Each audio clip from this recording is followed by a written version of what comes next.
feel like they'd just about come to you, wouldn't they?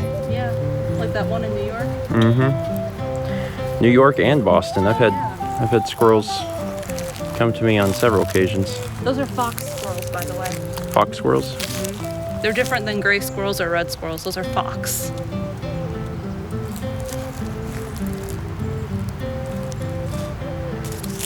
We did it. We finally got Mal playing Ghost of Tsushima. I love it so far. Yeah, I like how it said Golden Forest. It's blue right now. Sorry, It's nighttime. Yeah. Look at this deer. It's a little dark.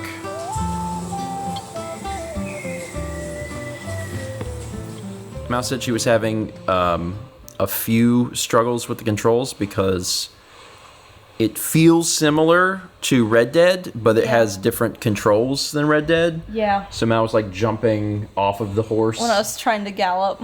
Yeah, but it's fine. It's going well. But she's enjoying it so far, and the game's gorgeous.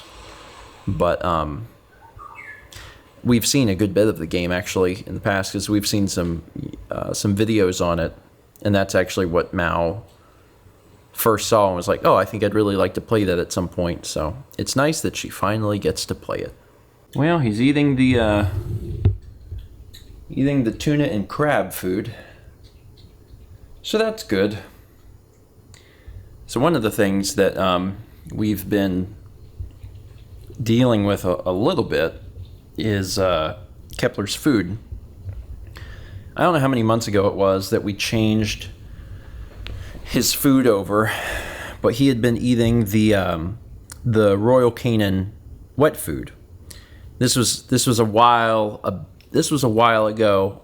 Was it this year that he developed the pancreatitis? I think so. I think it was this year. I think so. It was during the pandemic. Sometime during the pandemic. 2020 and 21 kind of feel like 1 year to me. Anyway, he got the pancreatitis, and we put him on Royal Canin to fix it. And it did. The goal basically is to cut out some of the fats and the carbs and make sure that he's getting enough protein. Nice high protein diet, no filler stuff, basically good quality food. Royal Canin did fit that mark. However, he was on it for a while, and I think he started getting tired of it. I think that's what the whole thing came down to. He had been on it for a few months, and he started to get tired of it, and you could tell.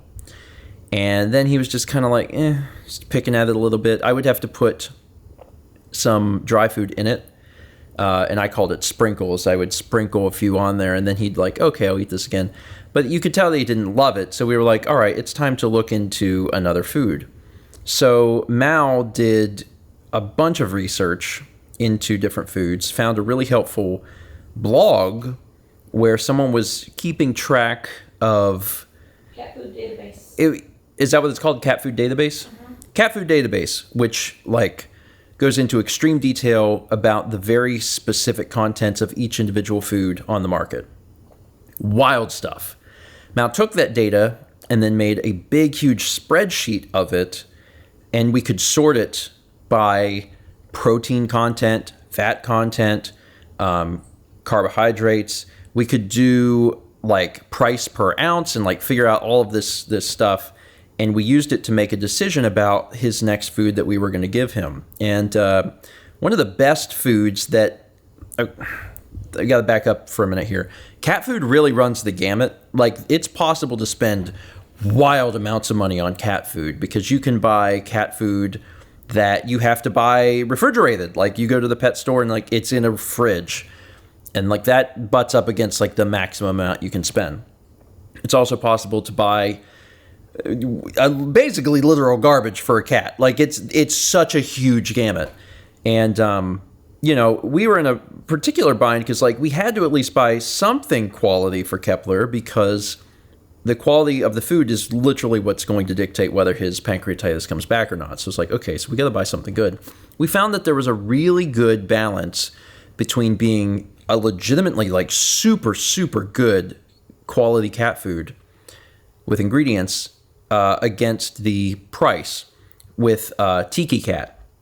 There's this company called Tiki Cat, and the food is actually even better quality than the Royal Canin if you're looking, very simply at protein content versus carbs or fats.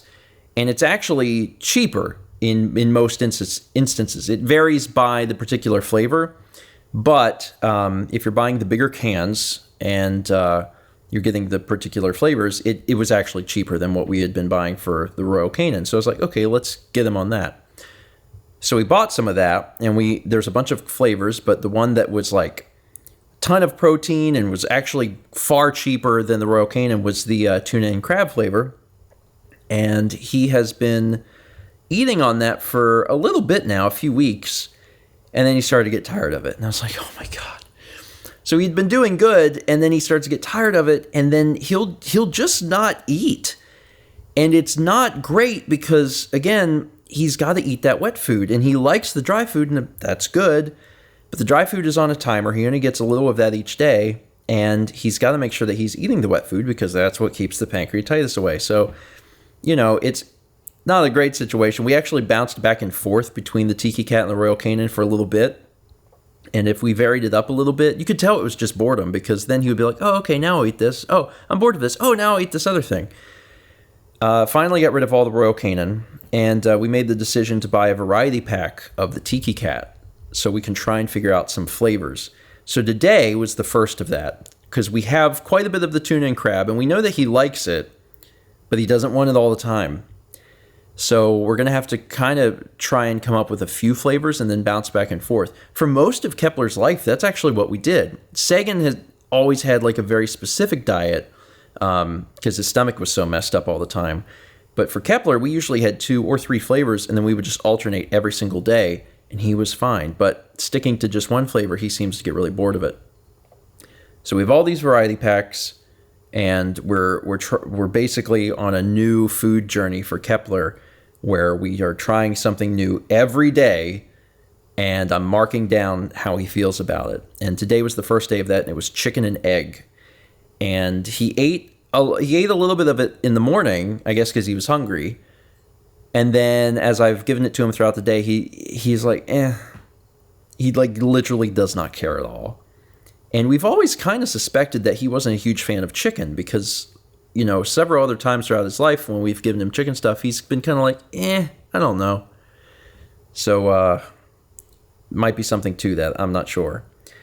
Anyway, so much now about Kepler's food habits. I'm going to continue to, he goes through a can a day. So it's basically just, I'm going to keep giving him a can and we'll change the flavors. And we have enough flavors to like change it for like 2 weeks or something. It's ridiculous. And I'm just going to mark it down and see where we land. And the thing is, I know that he'll eat this tuna and crab. It's just, that's a winning food, but it's going to have to be alternated with another winning food, or maybe 2 or 3 other winning foods, and then I think he'll be okay. But yeah, gotta keep him eating. But I had given him that chicken and egg today, and he wasn't really eating it, and I had just a little bit of that tuna in the fridge, and I gave it to him just now, and he was like, oh, this? I love this. And I'm like, you didn't love it before. It's fine. I guess, animals are like us. We wouldn't want to eat the same thing every single day. And, they don't either. Well, sometimes they will. Sagan very gladly ate the same thing every day. Sagan would eat anything. But Sagan would also eat anything, and he very... He was allowed to. If he was allowed to, he would, and then also he would, try and steal our food. So, it goes both ways. Anyway, I'll keep you up to date on this little journey that we're going on with Kepler. But I will say that if you are looking for quality cat food, Tiki Cat is actually, it's very good. Like, in fact, they're not all the exact same, right? But I'm willing to say that basically anything any of the wet food that Tiki Cat makes is good.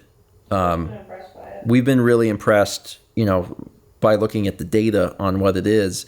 Like, it's really, really good quality cat food. And depending on, what exactly you buy, the price does vary. So it may not be more expensive or cheaper than what you're currently using. But, some of them for what we had been buying for the Royal Canin, it's definitely it was definitely cheaper. So something to look into, you know. And there's differing opinions from veterinarians about cat food. There are some vets who very much feel that you should always be trying to feed your cat good quality food. That's one, you know, idea behind it. Some vets won't even feed their personal cats dry food because they're like it's the equivalent of garbage. And then the other like field of thought is that if the cheaper foods do not cause problems, like if your cat can get away with eating the cheaper foods, then you should do that because it's not causing them problems personally. So we're in a position where Kepler does have issues because, again, we have to watch out for his pancreas. So we're kind of stuck getting something more expensive. But yeah, different opinions from animal specialists. All right, I'm done. That's it. Thank you so much for watching. Can't wait to see what he eats tomorrow. And let's meet back tomorrow, shall we?